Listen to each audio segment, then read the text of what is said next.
Welcome to GK GS with Manish sir.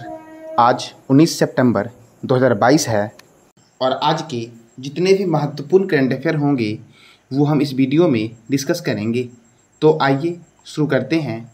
आज का पहला प्रश्न है विश्व बांस दिवस कब मनाया जाता है?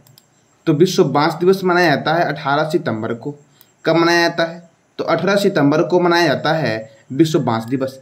अब बांस के उत्पादन में पहले स्थान पर कौन है? तो बांस के उत्पादन में पहले स्थान पर चीन है और दूसरे स्थान पर भारत है। ठीक है। विश्व में पहली बार जो बांस दिवस मनाया गया था वो मनाया गया था 2009 में। कब मनाया गया था? तो 2009 में पहली बार बांस दिवस मनाया गया था। अब इस महीने में और कौन कौन से महत्वपूर्ण दिवस मनाए गए हैं? तो विश्व नारियल दिवस 2 सितंबर को मनाया गया। अंतर्राष्ट्रीय चैरिटी दिवस 5 सितंबर को मनाया गया। राष्ट्रीय शिक्षक दिवस 5 सितंबर। थीम था इस बार का leading in crisis revising the future. नीले आसमान के लिए अंतर्राष्ट्रीय स्वच्छ वायु दिवस 7 सितंबर। अंतर्राष्ट्रीय साक्षरता दिवस 8 सितंबर को मनाया गया। थीम था ट्रांसफॉर्मिंग लिटरेसी लर्निंग सस्पेंस। शिक्षा को हमले से बचाने के लिए अंतर्राष्ट्रीय दिवस 9 सितंबर। विश्व आत्महत्या रोकथाम दिवस 10 सितंबर को मनाया गया। अब आगे है राष्ट्रीय वन शहीद दिवस 11 सितंबर। हिंदी दिवस 14 सितंबर को मनाया गया और विश्व हिंदी दिवस 10 जनवरी को मनाया जाता है। कब मनाया जाता है? तो 10 जनवरी को विश्व हिंदी दिवस और 14 सितंबर को हिंदी दिवस मनाया जाता है। विश्व लिम्फोमा जागरूकता दिवस 15 सितंबर। अंतर्राष्ट्रीय लोकतंत्र दिवस 15 सितंबर और अभियंता दिवस मनाया जाता है 15 सितंबर को। यानी कि 15 सितंबर को 3 महत्वपूर्ण दिवस मनाए जाते हैं। विश्व ओजोन दिवस 16 सितंबर और विश्व रोग सुरक्षा दिवस 17 सितंबर को मनाया जाता है। कब मनाया जाता है? तो 17 सितंबर को विश्व रोग सुरक्षा दिवस मनाया जाता है। अब अगला प्रश्न है SCO council of head of state की अगली बैठक का आयोजन किस देश में होगा? तो यह भारत में होगा। कहाँ पे होगा? तो भारत में होगा। भारत की अध्यक्षता में ईरान भी 2023 में इसका सदस्य बनेगा। यानी कि 2023 में भारत इसकी अध्यक्षता करेगा और कौन सा देश इसका सदस्य बनेगा? तो ईरान बनेगा। अब SCO का फुल फॉर्म है संघाई कोऑपरेशन ऑर्गेनाइजेशन। क्या है? तो संघाई कोऑपरेशन ऑर्गेनाइजेशन। और इसका हेडक्वार्टर कहाँ पे है? तो चाइना के बीजिंग में है। कहाँ पे है? चाइना के बीजिंग में है। SCO की स्थापना हुई थी 15 जून 2001 को और इसमें 8 मेंबर हैं। कौन कौन है? China, India, Kazakhstan, Kyrgyzstan, Pakistan, Russia, Tajikistan और उज्बेकिस्तान। ठीक है। अब ईरान भी 2023 में शामिल हो जाएगा। तो कितने मेंबर हो जाएंगे? 9 मेंबर हो जाएंगे। संघाई सहयोग संगठन के राष्ट्र अध्यक्ष की परिषद की 22वीं बैठक उज्बेकिस्तान में हुई। कहाँ हुई? उज्बेकिस्तान में हुई। ठीक है। अब अगला प्रश्न है ग्लोबल क्रिप्टो एडॉप्शन इंडेक्स 2022 में भारत का कौन सा स्थान है? तो ग्लोबल क्रिप्टो एडॉप्शन इंडेक्स 2022 में भारत का स्थान चतुर्थ है। कितने नंबर पे है? तो चौथे नंबर पे है। और वियतनाम इस सूची में प्रथम स्थान पर है। कौन सा देश? तो Vietnam global crypto adoption index में पहले स्थान पर है। अब देखो मानव विकास सूचकांक 2021 में प्रथम स्थान पर स्विट्जरलैंड है। ठीक है। जलवायु जोखिम सूचकांक 2021 में भारत का स्थान कितने स्थान पर है? तो भारत का स्थान जो है आपका वो 7वें स्थान पर है और मोजाम्बिक प्रथम स्थान पर है। ग्लोबल इनोवेशन इंडेक्स 2021 में स्विट्जरलैंड प्रथम स्थान पर है और भारत का स्थान 46 है। वैश्विक लोकतंत्र सूचकांक 2021 में नॉर्वे का स्थान प्रथम स्थान पर है और भारत 46वें स्थान पर है। अच्छा, विश्व लोकतंत्रात्मक दिवस कब मनाया जाता है? विश्व लोकतंत्र दिवस कब मनाया जाता है? तो इसका जवाब देना है कमेंट बॉक्स में आपको कि विश्व लोकतंत्र दिवस कब मनाया जाता है। ठीक है। आगे आपका है वैश्विक खाद्य सूचकांक 2021 में प्रथम स्थान पर आयरलैंड रहा और भारत का स्थान 71वां रहा। वैश्विक स्वास्थ्य सूचकांक 2021 में अमेरिका प्रथम स्थान पर रहा और भारत का स्थान 66 रहा। ग्लोबल हंगर इंडेक्स 2021 में 18 देशों को प्रथम स्थान मिला और भारत का स्थान 101 रहा। क्या रहा? तो भारत का स्थान 101 रहा। विश्व खुशहाली सूचकांक 2022 में फिनलैंड प्रथम स्थान पर रहा और भारत का स्थान 136 रहा। ठीक है। अब आगे है आपका वैश्विक शांति सूचकांक। वैश्विक शांति सूचकांक 2022 में आइसलैंड प्रथम स्थान पर रहा और भारत का स्थान क्या रहा, तो भारत का स्थान 135 रहा।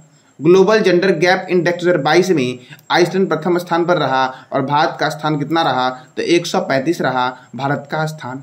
अब आगे प्रश्न आपका है, इंडियन एयरफोर्स ने चिनूक हेलीकॉप्टर उड़ाने के लिए कितनी महिलाओं को नियुक्त किया है, तो इंडियन एयरफोर्स ने चिनूक हेलीकॉप्टर उड़ाने के लिए 2 महिला को नियुक्त किया है, जिसमें एक है पारुल भारद्वाज और दूसरी है स्वाति राठौर। ठीक है, यह वास्तविक नियंत्रण रेखा यानी कि LOC कौन, तो LOC के पास उत्तरी और पूर्वी सेक्टर में चिनूक हेलीकॉप्टर यूनिट उड़ाएंगे।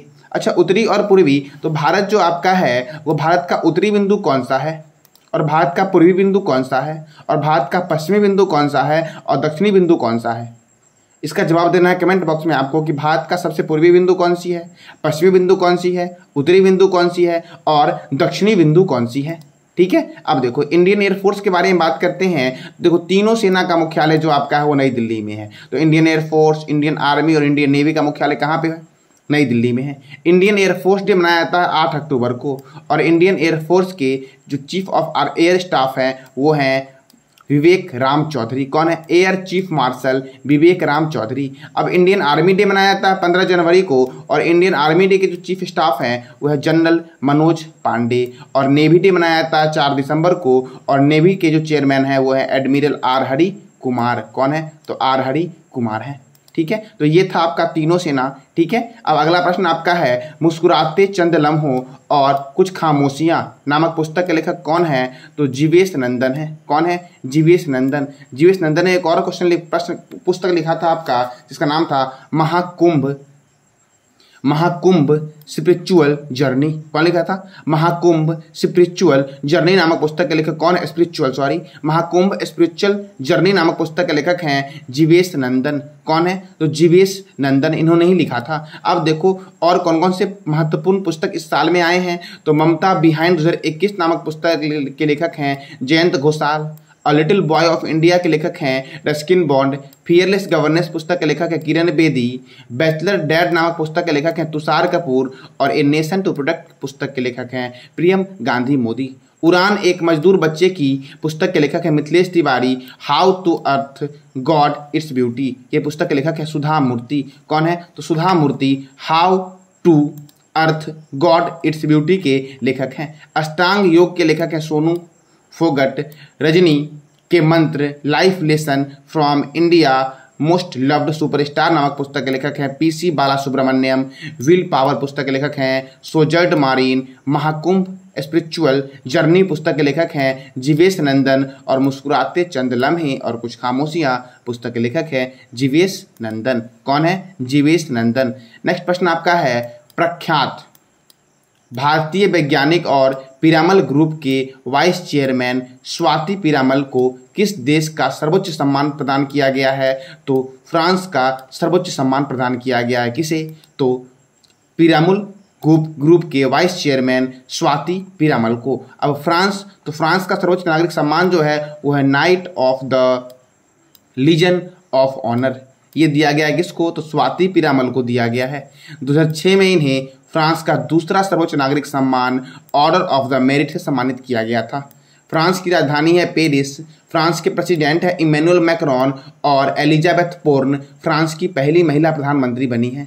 फ्रांस की करेंसी है यूरो और यूनेस्को का मुख्यालय, इंटरपोल का मुख्यालय किसका, तो यूनेस्को का मुख्यालय, इंटरपोल का मुख्यालय, आर्थिक सहयोग और विकास संगठन तथा यूरोपीय स्पेस रिसर्च ऑर्गेनाइजेशन का मुख्यालय पेरिस में किसका है, तो पेरिस में यूनेस्को का मुख्यालय है, इंटरपोल का मुख्यालय है, आर्थिक सहयोग और विकास संगठन का मुख्यालय है और यूरोपीय स्पेस रिसर्च ऑर्गेनाइजेशन का मुख्यालय जो आपका है वो कहाँ पे है, तो वो पेरिस में है। कहाँ पे है, पेरिस में है। अब अगला प्रश्न आपका है, हाल ही में किस राज्य सरकार ने 15 मार्च को प्रेरणा दिवस के रूप में पुनीत राजकुमार का जन्मदिवस मनाने की घोषणा की है, तो पुनीत राजकुमार का जन्मदिवस मनाने की घोषणा 17 मार्च को प्रेरणा दिवस के रूप में कर्नाटक राज्य सरकार ने किया है। किसने किया है, तो कर्नाटक राज्य सरकार ने। और कर्नाटक राज्य सरकार ने ही पुनीत राजकुमार को मरणोपरांत कर्नाटक रत्न पुरस्कार से सम्मानित किया है।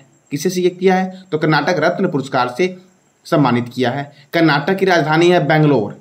अच्छा, बेंगलोर में किसका मुख्यालय है? इसका जवाब देना है आपको कमेंट बॉक्स में कि बेंगलोर में किसका मुख्यालय बेंगलोर में है।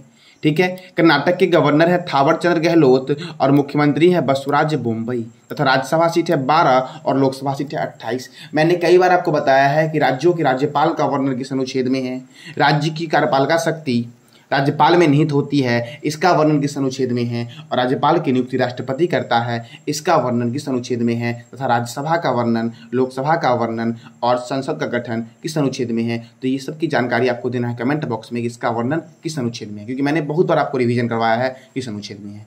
ठीक है, चलो देखो, मट्टूर गांव भारत का इकलौता गांव है जहां संस्कृत बोली जाती है। ई पंचायत पुरस्कार 2022 दिया गया कर्नाटक को। ठीक है। राष्ट्रीय शिक्षा नीति लागू करने वाला भारत का पहला राज्य जो है वो कर्नाटक है। अलमाटी बांध कृष्णा रिवर पे है कर्नाटक में। कृष्णराज सागर बांध कावेरी नदी पर है और ये कहाँ पे है तो कर्नाटक में है। कर्नाटक रत्न 2022 से पुनीत राजकुमार को सम्मानित किया गया है मरणोपरांत। यक्षगन यहाँ का मुख्य लोक नृत्य है। महिला @ कार्यक्रम कर्नाटक में शुरू हुआ और बनरघट्टा जैविक उद्यान भारत का प्रथम तितली उद्यान है। कौन सा उद्यान है? तितली उद्यान है, यह भी कर्नाटक में है। बांदीपुर राष्ट्रीय उद्यान कहाँ पे है तो बांदीपुर राष्ट्रीय उद्यान जो है ये कर्नाटक में है। अच्छा, कूनो नेशनल पार्क कहाँ पे है? Kuno national park. तो इसका जवाब देना है कमेंट बॉक्स में आपको कि कूनो नेशनल पार्क कहाँ पे है। नागरहोल राष्ट्रीय उद्यान कर्नाटक में है। ईसा फाउंडेशन ने कृषि को बढ़ावा देने के लिए कर्नाटक राज्य सरकार के साथ समझौता किया है। कृषि मजदूरों के बच्चों के लिए विद्या निधि योजना की शुरुआत किसने की है तो कर्नाटक राज्य सरकार ने की है। अब अगला प्रश्न आपका है, हाल ही में Ambedkar and Modi reforms ideas performs implements नामक पुस्तक के लेखक कौन है तो नामक पुस्तक का विमोचन किसने किया है तो ये किया है भारत के पूर्व राष्ट्रपति रामनाथ कोविंद ने। किसने किया है तो रामनाथ कोविंद ने। अच्छा, अभी भारत की राष्ट्रपति द्रौपदी मुर्मू जी हैं, तो द्रौपदी मुर्मू के बारे में आप जो भी जानकारी जानते हो उसका जवाब दो कमेंट बॉक्स में कि द्रौपदी मुर्मू से क्या क्या इंपॉर्टेंट क्वेश्चन आपके एग्जाम के लिए बनेंगे। ठीक है, तो ये था आज का आपका करंट अफेयर। मैंने कल आपसे पूछा था कि हाल ही में भारत के अटॉर्नी जनरल कौन बने हैं तो मुकुल रोहतगी भारत के अटॉर्नी जनरल फिर से बने हैं। ठीक है, भारत के प्रथम महान्यायवादी जो थे, अटॉर्नी जनरल जो थे आपके, वो थे MC शीतलवार। भारत का सर्वोच्च विधि अधिकारी महान्यायवादी होता है तथा भारत सरकार का विधि सलाहकार होता है। ठीक है, महान्यायवादी पद की व्यवस्था संविधान के अनुच्छेद 76 में की गई है। और मैंने अभी राज्यपाल के बारे में, राज्यसभा के बारे में मैंने जो पूछा है आपका, उसका जवाब देना है कमेंट बॉक्स में कि वो सब का वर्णन किस अनुच्छेद में है। ठीक है, भारत के किसी भी अदालत में महान्यायवादी जो आपका है, अटॉर्नी जनरल ऑफ इंडिया जो आपका है, वो सुनवाई करने का अधिकार रखता है। संसद के दोनों सदनों एवं समितियों में यह जा सकता है, लेकिन इसे मतदान करने का अधिकार नहीं है, यानी कि वोट देने का अधिकार इसके पास नहीं है। ठीक है, देखो, यह अनुच्छेद 143 के तहत राष्ट्रपति के द्वारा उच्चतम न्यायालय में भारत सरकार का प्रतिनिधित्व करता है। यह भारत सरकार के खिलाफ कोई भी सलाह या विश्लेषण नहीं कर सकता है और बिना भारत सरकार के अनुमति के यह किसी भी आपराधिक मामले में व्यक्ति का बचाव नहीं कर सकता है। यह था अटॉर्नी जनरल ऑफ इंडिया। तो आपने आज संविधान का भी एक टॉपिक पढ़ लिया। भारत के महान्यायवादी, प्रथम महान्यायवादी कौन थे? MC शीतलवार थे। ठीक है, आपका आज का प्रश्न है, नाम्बिया की राजधानी विंडलोक से 8 चीते भारत लाकर किस राज्य के कूनू नेशनल पार्क में रखे गए हैं? इसका जवाब देना है कमेंट बॉक्स में। और असम की राजधानी क्या है, असम के गवर्नर कौन है, राज्यपाल कौन है अर्थात, और मुख्यमंत्री कौन है? मध्य प्रदेश के कौन है गवर्नर, मुख्यमंत्री, राजधानी, और उत्तर प्रदेश के कौन है, छत्तीसगढ़ के कौन है? इसके बारे में भी आपको जवाब देना है। देखो, आप जितना खुद से करोगे उतना ज़्यादा सीखोगी। ठीक है, तो इसलिए जवाब कमेंट बॉक्स में दिया करो आप। ठीक है, तो ये था आज का आपका करंट अफेयर। जानकारी अच्छी लगी हो तो लाइक करो, शेयर करो और सब्सक्राइब करो, साथ साथ सपोर्ट भी करो। Thank you.